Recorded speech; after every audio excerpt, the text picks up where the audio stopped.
Hello friends, welcome to my YouTube channel. आज हामी foundation engineering को कोर्स अंतर्गत बियरिंग कैपेसिटी थ्योरी पढ्दैछौँ। बियरिंग कैपेसिटी भनेको के हो त? बियरिंग कैपेसिटी भनेको एउटा सोइलले बियरिंग कैपेसिटी अफ सोइल भनेको एउटा सोइलले आफ्नो फाउन्डेसनमा आएको लोड कतिसम्म बियर गर्न सक्छ त? त्यो नै bearing capacity of a soil to bear the load. Simply यही नै बियरिंग कैपेसिटी हो। र यो सोइलको बियरिंग कैपेसिटी पत्ता लगाउने दुईटा मेथड छ, static and field method. Static method भनेको हामीले ल्याबमा टेस्ट गरेर त्यसको रिजल्ट निकालेर एनालाइसिस गर्छौँ भने फिल्ड भनेको हामीले फिल्डमै गएर टेस्ट गर्छौँ। र एनालाइटिकल मेथड अन्तर्गत हामीसँग टेर्जाकी थ्योरी छ र आज हामी टेर्जाकी थ्योरीको थ्योरेटिकल पोर्सन डिस्कस गर्छौँ र त्यसपछि न्युमेरिकलहरू पनि गर्नेछौँ आगामी भिडियोहरूमा। अब हामी टेर्जाकी थ्योरी हेरौँ। Terzaghi gave a general bearing capacity theory for stripe foundation. He took stripe foundation and incorporated with the help of incorporating weight of the failure wedge in analysis. He used the weight of the failure wedge. Failure wedge भनेको म अहिले explain पनि गर्नेछु। What are the assumptions हेरौँ। He considered a continuous footing of width B placed at a depth of D below the ground surface. The footing is continuous. एउटा फुटिङको breath B भयो र it is place at D depth below the foundation हो भने यो पछाडि के छ त? कन्टिन्युअस छ। ल एजम्पसन्सहरु के छ त?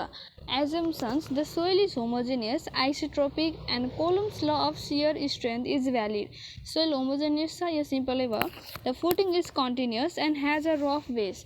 फुटिङ के छ त? कन्टिन्युअस छ र यसको फुटिङको बेस चाहिँ के छ त? रफ छ। Failure zone does not extend above the base of foundation.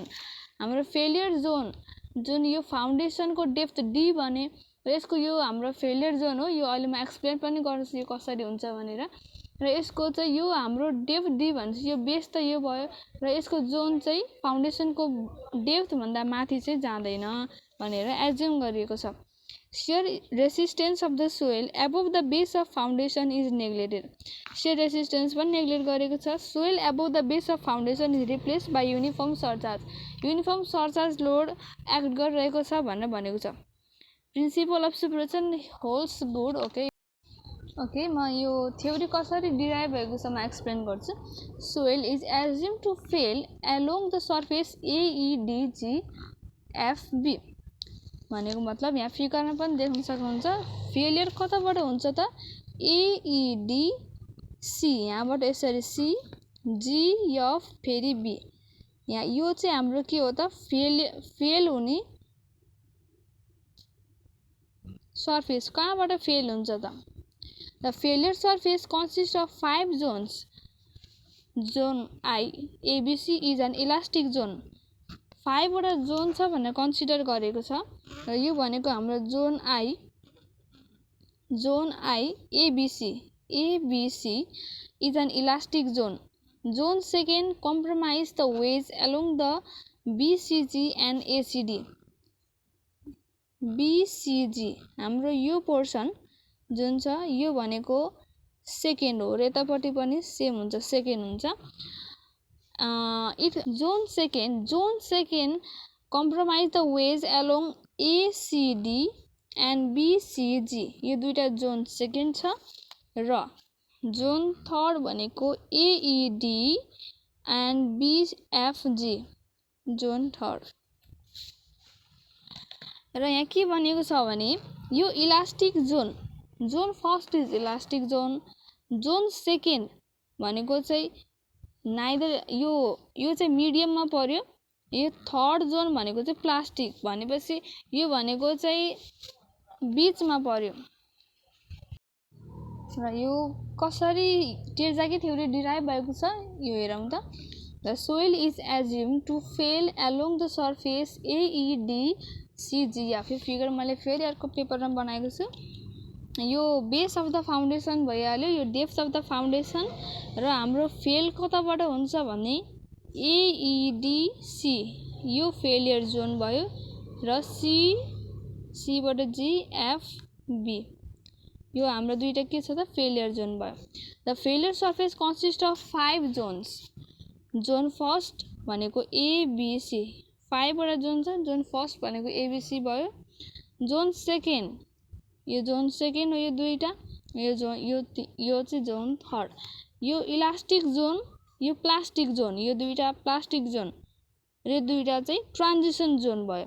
यो इलास्टिकदेखि प्लास्टिकसम्म जानलाई यो बिचको के भयो त ट्रान्जिसन जोन। यसरी हामी 1 2 3 4 5 वटा जोन छ भनिएको छ। अब के हुन्छ त हेरौँ।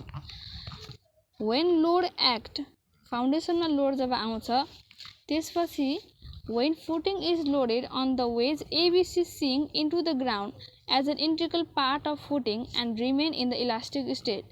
यहाँ लोड आएपछि obviously यो त सिङ्क हुन्छ। सिङ्क भएपछि इलास्टिक जोनमा हुन्छ भनिएको छ हैन।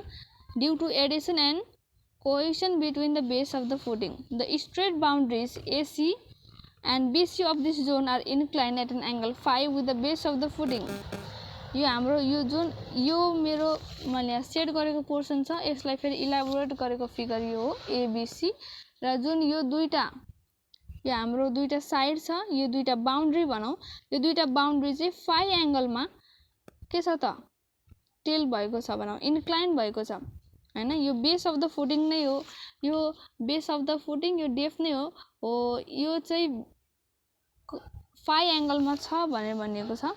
र यो हाम्रो यहाँ वेट तल एक्ट भइरहेछ, फाउन्डेसनमा लोड आइरहेको छ, त्यसलाई क्यू अल्टिमेट भनेर देखाइएको छ। यहाँ यो सीए यहाँ दुईतिर दुईटा साइड यो जुन बाउन्ड्री छ यो इलास्टिक जोनको बाउन्ड्री, यो सीए एन्ड यो दुईतिर साइडमा लागिरहेको छ। यो भनेको त सोइल एडिसन हैन, यो दुईटा भनेको सोइल एडिसन हो, दुईटा साइडमा लागिरहेको छ। क्यू अल्टिमेट भयो। त्यसपछि पीपी भनेको प्यासिभ प्रेसर हैन। ओके, अब मैले फेरि यो फिगरलाई चाहिँ यो इलास्टिक जोनलाई फेरि यहाँ इलाबोरेट गरेको छु। अब यसको इक्विलिब्रियमबाट हामीले अगाडि पनि भनिसक्यौँ, टेर्जाकी थ्योरी डिराइभ गरेको भनेकै in basis of equilibrium of this wedge हैन। इक्विलिब्रियमको आधारमा छ र यो इक्विलिब्रियम हुँदा के हुन्छ त for equilibrium upward force is equals to downward force. Force भनेपछि किलो न्युटन, तर यो के हो त प्रेसर हो नि। प्रेसर भनेपछि यसलाई के गर्नु पर्यो त न्युटनमा लैजाउँ सबै युनिट। त्यही भएर हामीले क्यू यो जुन प्रेसरमा छ यसलाई इन्टु बी, र यो त कन्टिन्युस छ लङ छ र यसलाई पर मिटरमा डिराइभ गरौँ है त। अब यो न्युटनमा गयो, यो डाउनवर्ड फोर्स प्लस अर्को के लागिरहेको छ डब्लु वेट, यो वेजको वेट है, यो होल वेजको वेट हो, इक्वल्स टु अपवर्ड फोर्स के लागिरहेको छ पीपी। यो दुईटा पी भनेको प्यासिभ प्रेसर हो दुईटा, प्लस यो दुईटा सीए। त यदि इन्क्लाइन फर्ममा छ यसलाई अपवर्ड लैजानको लागि के गर्नु पर्यो त दुईटा छ हैन, त्यही भएर प्लस 2CA हुने भयो इन्टु। अब यो सीए भनेको के हो त सोइल एडिसन हैन। यसको चाहिँ कति एङ्गल बनाएको छ 5 एङ्गल बनाएको छ भनेपछि यो 5 एङ्गललाई यो फोर्सलाई रिजल्भ गर्दाखेरि माथिपट्टि के आउँछ त sin फाइ र यतापट्टि cos फाइ हो हैन त। अब sin फाइ जान्छ, सो हाम्रो अब एसी अथवा बीसी, एसी मानौँ के हुँदैन एसी sin फाइ। हामीले यसलाई रिजल्भ गर्यो। यो पीपी भनेको चाहिँ 5 एङ्गलमा जुन यो साइड छ यो बाउन्ड्रीको नर्मलको 5 एङ्गलमा बनेको छ है त। PP plus 2CA AC sin फाइ, दुईटा पीपी लियौँ दुईटा सीए लियौँ, क्यू अल्टिमेट बी यति लियौँ है त। अब क्यू अल्टिमेट इन्टु बी भनेको यति नै भइहाल्यो, q ultimate into b plus अब वेट अफ दिस वेट, यो यसको युनिट वेट गामा छ भने गामा भनेको के हो त गामा भनेको kilo newton per metre cube हो। अब यसलाई किलो न्युटनमा लैजानलाई के गर्नु पर्यो त युनिट वेट छ भने 1/2 पहिला एरिया एरियाले मल्टिप्लाई गर्यो भने 1/2 बेस भनेको यसको एबी यो बेस हुन्छ इन्टु हाइट। सपोज अब यो हाइटलाई चाहिँ अलि मानौँ यसलाई डी भन्यो भने 1/2 बेस इन्टु हाइट डिसी भनौँ हैन। मैले एउटा पोइन्ट बीचमा माने डिसी 1/2 बेस इन्टु हाइट भयो यसको एरिया आयो इन्टु युनिट वेट। अब यो त हामीले कति 1 मिटर लेन्थ मानेको छौँ भनेपछि यहाँबाट यो हट्यो हैन एरिया इन्टु लेन्थ आयो नि त इन्टु 1 भयो। अब यो केमा गयो त हाम्रो न्युटन किलो न्युटन अथवा न्युटनमा गयो है। वेट भयो equals to 2 pp plus 2 ca into ac sin phi। अब हामीले यो एसी कति छ त एसी निकाल्यौं। एसी निकाल्नको लागि हामीले यो ट्रायंगल यति एज्युम गरे हुन्छ एसी र सपोज हामीले इमेजिनरी पोइन्ट डी भनेको छ हैन। इमेजिनरी त होइन मिड पोइन्ट भनौँ हैन। यो चाहिँ के छ त b/2 डिस्टेन्स हामीलाई यो जुन यो हाइट चाहिरहेको छ। अब यो फाइ एंगलमा छ भनेपछि त यसको भर्टिकली अपोजिट एंगल हुने भयो यो पनि फाइ नै हुने भयो। यसले पनि यतापट्टि फाइ नै एज्युम गरेको छ है दुईतिर फाइ हो नि त्यही भएर फाइ भयो।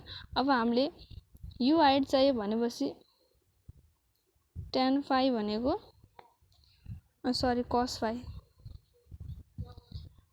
cos phi भनेको base into hypotenuse b/2 upon hypotenuse भनेको एसी। हामीलाई एसी चाहिएको त्यही भएर एसी भनेको b/2 cos phi यता हुन्छ हैन। अब एसी भयो हामीलाई डीसी पनि चाहिएको छ डीसी पनि निकालौँ है। डीसी पनि चाहियो नि त हामीलाई डीसी को लागि चाहिँ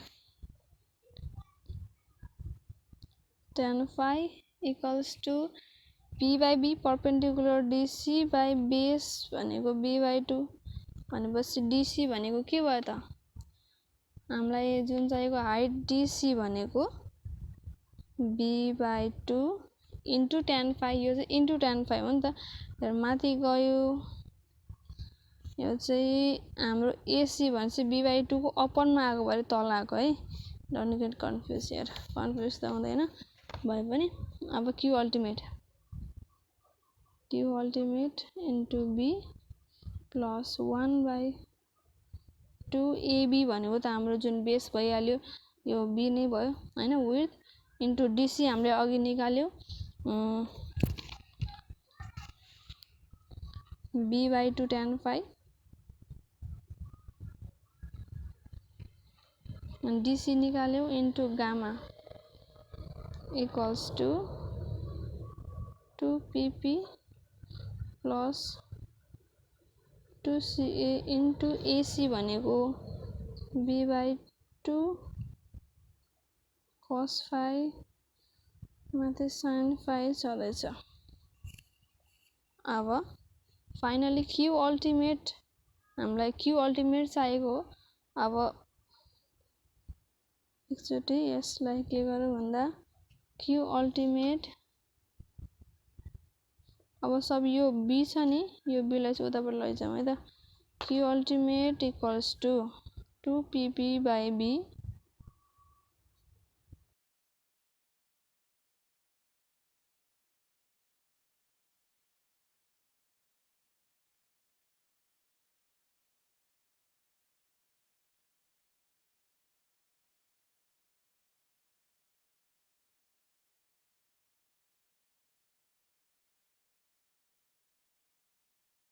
इन्टु गामा पनि छ है। भनेपछि हाम्रो फर्मुला चाहिँ यो है। अब फर्मुला यो चाहिँ यसलाई अब रिफर्म गरिएको छ q अब 2 pp/b ca into tan phi भनौँ यो काट्यो -1/4 b tan phi b गामा tan phi आयो नि त। अब यसलाई चाहिँ के गरेको छ भने जुन प्यासिभ प्रेसर निकाल्नको लागि हामीले के भनिएको छ भने यहाँ हेरौँ है त। प्यासिभ प्रेसर निकाल्नको लागि हामीले 3 इन्डिपेन्डेन्ट अपरेसन दुईटा 3 इन्डिपेन्डेन्ट अपरेसनबाट निकाल्ने भनेको छ। यो भनेको soil is assume to have weight and possess no cohesion and surcharge हैन। एउटा भनेको चाहिँ वेट मात्रैको कारणले र सो यसले यहाँ वेट मात्रैको PP गामा आउँछ र soil is assume to have surcharge only भनेपछि PPQ र soil is assume to have cohesion ओन्लीको PPC। यसरी तीनटा 3 इन्डिपेन्डेन्ट अपरेसनबाट चाहिँ प्यासिभ फोर्स निकाल्न सकिन्छ भनेको छ र यो एजम्पसनबाट यसरी तीनटा आयो र सुपरपोजिसन त लागू हुन्छ भनेर नि भनेको छ एजम्पसनमा। त्यही भएर सुपर इम्पोज गर्दाखेरि PP भयो। अब सुपर इम्पोज भएपछि अब Q अल्टिमेट हेरौँ है त। Q ultimate equals to 2P upon B plus CA tan phi minus 1/4 B gamma tan phi छ। अब यसमा PP को भ्यालु हालौँ 2/B PP gamma plus PP due to Q plus PP due to C plus CA tan phi minus 1/4 B gamma tan phi भयो। अब जुन surcharge छ सरचार्जलाई एक ठाउँमा अनि Q को एक ठाउँमा र कोएसन को एक ठाउँमा गरेर रिअरेन्ज गरौँ। रिअरेन्ज गर्दा 2 PP ड्यू टु गामा हैन वेट को कारणले अपन B प्लस अर्को कुन छ त यो minus 1/4 B गामा tan phi plus 2/B PP due to Q यसको अरु छैन प्लस C को पनि यो मात्रै छ plus 2/B PP due to cohesion है त प्लस यसको CA tan phi कोहेसन हो नि यो पनि प्लस CA tan phi। अब हाम्रो यो जुन टर्महरु छ यसलाई चाहिँ रिड्युस गरिएको छ है। रिड्युस गरेर के बनाइएको छ भन्दाखेरि Q अल्टिमेट भनेको 1/2 B gamma n gamma plus Q n Q plus C n C B gamma n gamma B gamma n gamma यहाँ तलमाथि B थपियो भने यो काटिन्छ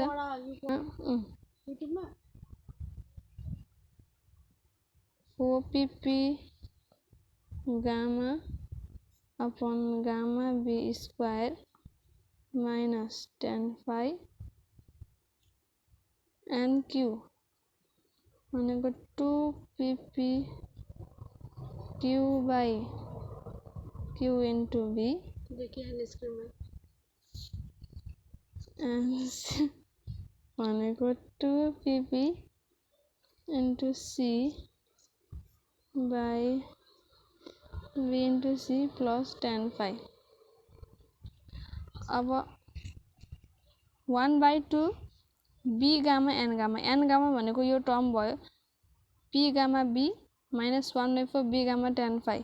यहाँ B gamma यो B gamma चाहिँ के भयो त यहाँ थपेर यतिलाई n gamma भनेको यो होल टर्म भयो n q भनेको यो टर्म यसमा q यहाँ हेर्नु 2/3 PP into q छ तर हाम्रो यहाँ फर्मुलामा के छ त q n q हामीले q थपेर q थपेपछि यो q काट्यो अनि यहाँ n gamma मा के आयो त q into b आयो अनि यहाँ माथि q आयो CNC पनि त्यस्तै छ यति चाहिँ CNC भयो tan phi। अब यसमा पनि के छ त 1 CNC यहाँ C टर्म थपेपछि यो C क्यान्सल भयो अनि यहाँ तलपट्टि C आयो हैन यो सिम्पल। यसरी यो चाहिँ स्ट्राइक फुटिङको लागि डिराइभ गरेको यो फर्मुला भयो। अब यसमा रेक्टेंगुलर फुटिङ सर्कुलर फुटिङ आयो भने यसमा करेक्सन गरिन्छ र प्लस वाटर टेबलहरु आयो भने यसमा बियरिङ क्यापेसिटी घट्छ र यो अगाडिको भिडियोहरुमा म भन्ने छु।